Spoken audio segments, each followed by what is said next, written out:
appreciation to the Independent National Electoral Commission for inviting the European Union to observe these elections. And I'd like to also express my gratitude to all our Nigerian interlocutors for the warm welcome that we have received throughout the country. This mission was deployed on the 11th of January and with the arrival of 11 core team members. The European Union's election observation mission also consists of 40 long-term observers. On election day, our mission was reinforced by short-term observers recruited from the diplomatic community who are well represented here today, as well as my colleagues from the European Parliament. Altogether, our team is composed of over 110 observers, representing citizens from 25 EU member states and from Canada, Norway and Switzerland.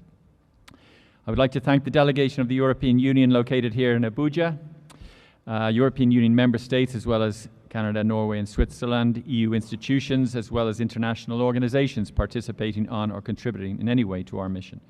I'd also like to express my appreciation to my colleagues from the European Union Parliament. From the European Parliament, in particular, my friend and colleague, Mrs. Evan Inchier, who is the head of delegation, and thank you for all of your excellent cooperation.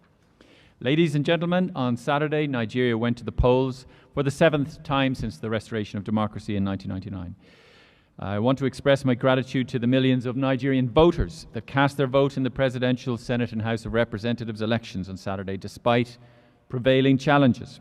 I commend the commitment and determination of voters, especially of the youth who have contributed hugely to the democratic process. Today, the election process is far from finished. The mission is now only in a position to comment on observation undertaken to date, and we do not comment on the ongoing collation in a substantial way. The following remarks are therefore preliminary in nature on the process observed so far. So let me start with a summary of the main findings of our observations. Nigerians went to the polls in a highly anticipated presidential National Assembly elections, with INEC notably kept on schedule despite a volatile and challenging environment. Fundamental freedoms of assembly and movement were largely respected. Yet the full enjoyment of the latter was impeded by insufficient planning, insecurity, and the prevailing naira and fuel shortages, particularly in the weeks before the election day. Abuse of incumbency by various political office holders distorted the playing field, and there were allegations widespread of vote buying.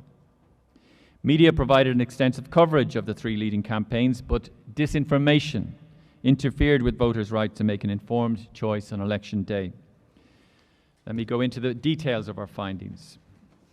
First, about INEC. INEC was, of course, challenged by the ongoing fuel and cash shortage. Insecurity prevented INEC from accessing some areas, and it suffered attacks on its premises and personnel, including just days before polling. This hindered preparations in affected areas and instilled fear in voters. Overall, stakeholders expressed confidence in INEC's independence and professionalism and voter information efforts earlier in the process. However, there was a lack of efficient planning during critical stages of the electoral process, as well as a lack of transparency. On election day, delayed polling processes and insufficient information related to access to results on its results viewing portal, which reduced trust in INEC. In particular, presidential election results forms only started to be uploaded after 10 p.m. on election day. By noon yesterday, it had reached 20%. This is of serious concern, in particular given the high expectations given INEC's commitments in this regard. On a positive note, the new Electoral Act in February last year introduced measures aimed at building stakeholder trust. Amongst others, INEC benefited from more timely financing under the new law. However, there were some gaps in terms of accountability and enforcement of the law, including insufficient sanctions for electoral offences and breaches of campaign finance rules. There was a lot of expectations regarding the use of technologies in these elections. The introduction of the bimodal voter accreditation system, BVAS, and the IREV was perceived as an important step to ensure the integrity of the election campaign. Almost 10 million additional voters were registered ahead of the polls. A majority of them, 2/3, were youth, a result of mobilization efforts during the registration period. Yet the collection of permanent voter cards, which is required to vote, was affected by poor planning. An audit of the voter register could have increased quality and inclusiveness. Party primaries were affected by a lack of transparency and inclusiveness, with notable very low participation of women and youth. The lack of legal measures for inclusion and barriers is of concern. The conduct of contesting parties and candidates, as well as some gaps in the law, led to a spate of pre-election court cases, with some matters not finalised ahead of elections. The campaign was highly competitive and contestants conducted rallies nationwide, but the Naira cash and fuel scarcity reduced activities and attendance. Political parties denounced unequal campaign conditions due to interference, and there were frequent reports of vote and PVC buying. There was a lack of prosecution of electoral offences and a significant increase in violent incidents with the potential to disturb the elections and suppress voter participation, particularly in the southeast. Even if challenged by a number of factors, such as economic hardship and electoral violence, media offered an extensive campaign coverage. Major parties received fairly equitable coverage. Unfortunately, analytical reporting on party policies was limited, and key candidates refused to participate in debates, thereby undermining voters' right to an informed choice. Social media platforms were misused to spread harmful content, including disinformation on key political processes. The measures the platforms took to protect electoral integrity were insufficient. Misleading information also came from political actors, contributing to a blurred information environment for voters. On a positive note, online and offline media joined forces with civil society and fact-checkers to safeguard the integrity of the pre-election information environment. Furthermore, civil society organizations observed and scrutinized different aspects of the election, offering voters a non-partisan assessment of election preparations. Overall, almost 150,000 participated in Election Day observation, contributing to the transparency of the process. The tabulation exercise is still ongoing. This is a crucial period of time for Nigeria. I encourage stakeholders to continue demonstrating commitment to a peaceful process before and after the results are announced. Any dispute arising from the process should be addressed through established legal channels. As we speak, our observers are present at the collation centres observing the ongoing process. The mission continues to follow the ongoing process related to the Presidential and National Assembly elections to its conclusion, and will continue its activities also for the 11th of March Governor and Local State Council elections. In 2 to 3 months' time after the end of the process, our mission will deliver a final report that will include recommendations addressing issues identified. Thank you very much for your attention. A large political spectrum and coming from 7 different countries of the European Union. We all are very honored to have been present during these crucial days of Nigeria, an important EU ally and a major player on the world stage. This is the 7th time that an EU election observation mission has been deployed to your country here in Nigeria. Our presence, both in the past and now, demonstrates the significance with the European Union which the European Union attaches to Nigeria, its people, and of course its democratic institutions. The European Parliament, directly elected by around 450 million European citizens, also observed these elections as a part of the European Election Observation Mission. In fact, this is the 5th time that the delegation of our European Parliament has been part of the EU mission. First and foremost, I want to express our full endorsement of the findings presented today by my colleague, the Chief Observer, Mr. Barry Andrews. I thank him for his work and cooperation. I would also like to express my thanks to the Nigerian authorities for the invitation to observe the elections and support provided to us to conduct our mission. In the past days, we have met with the Foreign Minister of the Federal Republic of Nigeria, the Chair of the Independent National Electoral Commission, the INEC, the President and judges of the Court of Appeal, religious leaders, civil society organizations, and media representatives. We would like to express our gratitude to them for having made time for us. These are the first elections which have been organized under the 2022 Electoral Act. This includes the increased use of technology, and most of our interlocutors prior to the election day welcomed as facilitating the reinforcement of the electoral process.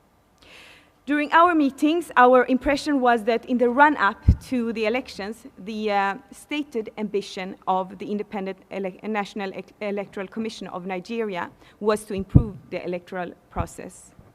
In addition, we were pleased to learn that in view of these general elections, the number of registered voters had risen by almost 10 million people to a total number of 93.4 million. We were also pleased that almost 40% of the registered voters were people between the ages of 18 and 34 years old, young people, both the present and the future of this country. Nevertheless, these elections faced numerous challenges. During our exchanges, we were made aware of violence, including against INEC, the media, and candidates, which marred the electoral campaign. This atmosphere of insecurity was compounded by cash and fuel shortages. We also heard of vote buying incidents, which were said to have had negative impact on the elections.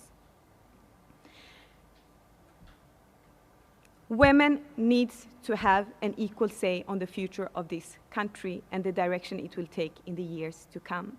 We are therefore concerned that less than 10% of candidates were women. The next government and parliament should heed the manifestos of the main political parties of Nigeria, which call for affirmative actions such as quotas. Turning to election day, one European Parliament team observed in the center of Abuja, another in the wider Federal Capital Territory and in particularly Kuje, and the third team in the west of Niger state, including in Minna. The atmosphere on election day was relatively peaceful, but at the same time tense, largely due to organizational challenges, which among others caused significant delay in many of the polling units which we visited. Moreover, on the basis of our observation, promises of facilitating the voting of people with disabilities were not fulfilled. Better preparation of the election day and a longer voting period, but also more systematic and comprehensive training and information, both of polling officers and voters, as well as simpler and clearer rules on the procedures to follow, could have contributed to reducing much of the problems and resulting tensions. This being said, I would like to extend our sincere thanks to the polling unit staff. Many of them were young people. With goodwill, they did their best to ensure that the election day proceedings ran as smoothly as possible under the circumstances. Above all, I would like to express our admiration for the civic spirit and the enthusiasm shown by the people of Nigeria, who went to vote, as well as their commitment to democracy. I would also like to commend the positive role which security forces played in the polling units which we visited. However, we cannot ignore the substantial number of citizens who did not cast their votes. Nor can we ignore the fact that in some cases during our observation, more transparency was necessary during the counting of the votes. To avoid repeating the statement of our chief observer, I would like to focus on the follow-up to the elections and send a message to the leaders and people of Nigeria. I encourage you to continue demonstrating to the world Nigeria's commitment to a peaceful outcome of the elections and to national unity. We, the 7 members of the European Parliament, condemn those who have incited, supported, or condoned violence in the past weeks. Any disputes regarding the electoral process should be addressed peacefully according to the established legal procedures. The people of Nigeria must be reassured that their trust and hope in these elections and the democratic process as a whole shall be respected. Finally, I would like to reaffirm that EU, as a key partner of this country, will continue supporting Nigeria and its people. The European Parliament, in particular, is committed to enhancing its cooperation with the next government and Parliament in the months and years to come. We believe that this cooperation should and must include accompanying the process of implementation of the EU mission recommendation, as well as the process of adoption and enactment of the necessary reforms. Thank you for your attention. For the Nigerian authorities to determine the way forward. If there are challenges that we identify, it is down to the Nigerian authorities to make their decision about how they wish to proceed with those matters. I want to thank you for your cooperation, for other civil society organisations that, as I mentioned in my opening remarks, provided us with a very warm welcome and with clear information which helped us to form the assessment that we're sharing with you today. I obviously attended a number of polling units on Saturday, as did many of the people in this room, and in fact there were 150,000 observers across the country. We had over 100 associated with this mission, and we base our assessment on the observations received from all of the polling units and by also cross-checking with other domestic and international observers.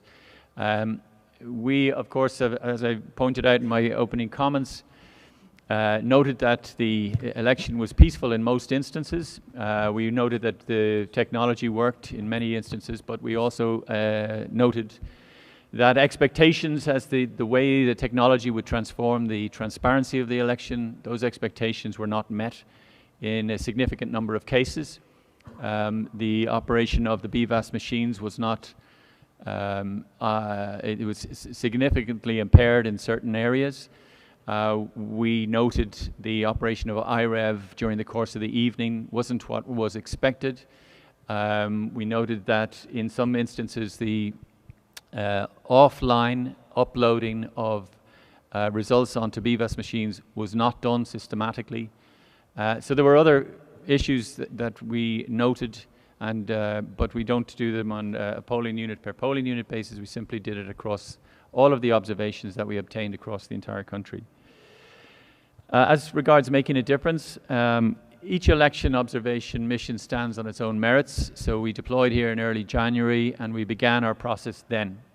Nevertheless, our methodology means that we come back sometimes within 3 or 4 years to examine whether or not the previous missions' conclusions and recommendations are leading to actual implementation.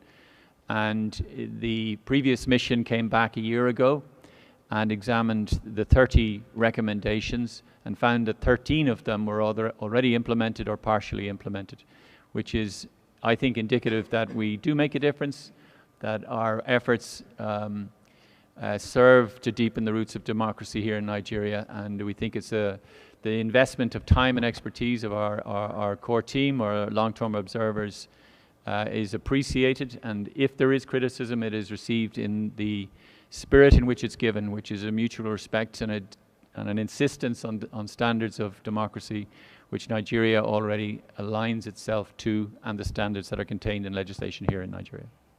First of all, we acknowledge that INEC had to conduct this election in very challenging circumstances. And we are very conscious that the Electoral Act provides a very important legislative basis and framework that instilled a lot of trust in INEC in the run-up to the election from political participants and encouraged many people to take part. However, the publication of figures in relation to permanent voting cards and how they had been distributed across polling units was not made available. The information about the distribution of permanent voting cards across states was made available very late in the process, so that it was very difficult for civil society and members of the public here in Nigeria to verify or in any way audit the accuracy of those PVC numbers. And clearly that goes to the transparency of the election, and it is an area which we have noted in our preliminary statement. I'll just mention I'll let Evan speak to the question that was directed to her on security in due course, but on visa bans, the mandate of this mission is very clear. It doesn't fall to us to make any comments about visa bans or sanctions of any sort. We're here simply to observe the mission. That's a matter for the European Union, the European Council. We are aware that other jurisdictions have made those calls, but it doesn't fall within the mandate of this mission whatsoever. It would be considered an interference in the process. We're here simply to do that, and that's what has engendered a high degree of trust and credibility on the type of findings, conclusions and recommendations that we make. So I'll hand over, Evan, if you want to address the question about security. the statement, we of course condemn all kind of violence that have taken place. And we also call on all actors to adhere and respect the rules that are in place, and in any case of any disputes, that all disputes are sorted out through legal procedures. So this is our call on all actors in Nigeria, that all disputes should be sorted out through legal procedures, and we hope that everybody will respect and adhere to that. Thank you. Well, when we carry out an electoral observation mission, we don't compare with previous elections or with other countries. We start afresh from the time that we are deployed here in Nigeria. And so we have obviously taken note of the violence that's been going on. Some of it has suppressed voter turnout, and that's a very serious issue around the inclusiveness of an election. And we have taken note of that across the country, and it has been an issue. There have been many instances in which the election took place in a very peaceful manner. But I think what we have to point out is that where an electoral offence takes place, it is down to the state authorities to investigate that. However, we have noted that there have been abuses of incumbency, where those who wish to organise rallies where governors are not of the same party, that they have been hindered in some way. We have seen instances in which there have been intimidation, and therefore we took note of these issues, and these fall well short of international standards that Nigeria has set for itself. And we would encourage these cases to be prosecuted, because impunity it discourages people from taking part, and this is not up to the standards of inclusivity that we want to see in these elections. How would you react to the pockets of violence that occurred, seeing that most of the presidential candidates actually signed a peace accord before the elections, and of course they wouldn't go ahead to carry out these attacks if they're not set by their leaders? So please speak to that. Thank you. Yes, well, there was two peace accords, in fact, and as you rightly note, there was a peace accord last week, and the sentiments of that peace accord are something that we would fully echo in the European Union, and we want to see political participants making very clear statements and not tolerating the type of intimidation that was going on in certain places. And our observations were that there was intimidation going on, and that it was intended to suppress voter turnout, and that's a very serious issue, and it falls well short of the standards that Nigeria sets itself. But there should be very clear pathways to prosecution for those who've carried this out. There should be very clear provisions within the Electoral Act about electoral offences and intimidation of this sort. So we would take note of that, and we will be part of the final report and conclusions and recommendations that we'll make at the end of this process in a few months' time. Okay, my question is on the process that you monitored so far. Are there recommendations for Nigeria on how you think the process needs to be improved? So this is a preliminary statement, I think you're indicating, and therefore we're able to make initial observations, but we don't make conclusions and recommendations until the end of the process. So as an observation mission, we will still be here for the governorship elections, and I think it's really important that we stay here for the long haul, that we came here in early January, and that we do our best to try to bring in all of the voices of the stakeholders, civil society, the judiciary, the security services, the political participants, and that has helped us to make those observations. But it is too soon to make recommendations. Nevertheless, it's fairly clear that some of the technology did not operate in the way that was hoped for, that the degree of planning that went into that was not adequate, that the training for some of the staff that were working in polling units was not up to standard, and that opportunities were missed by INEC to ensure that that planning was properly in place. They are observations that we've made at this point. We're very conscious of the fact that collation and tabulation is continuing, and our staff continue to carry out the process of observation, and will continue to do so for the next few weeks. So it's very much a methodology that is very robust and is credible, the way we work, and we hope that therefore the conclusions that we arrive at are well received by the Nigerian authorities and have an impact.